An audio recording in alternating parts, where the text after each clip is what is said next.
Pakain tayo guys. Teka. Ito tapon mo na natin. Kanina pa to eh.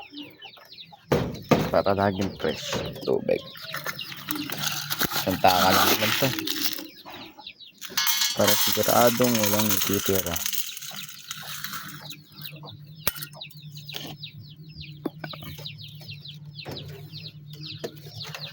Ay, tubig ko. Teka lang. Okay, nilagyan ko na ng tubig. Kumakain na siya. Dito na naman tayo sa kabila. Teka lang. Dito dahil dalawa na sila, konti na siya. Tubig pa.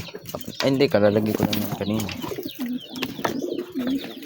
As you can see, madumi ang ating kainan.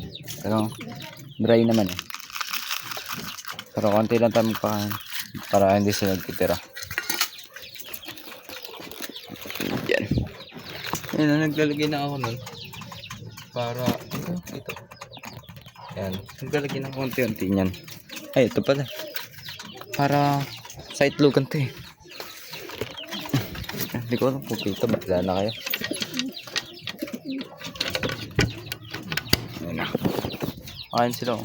Binabakbakan eh.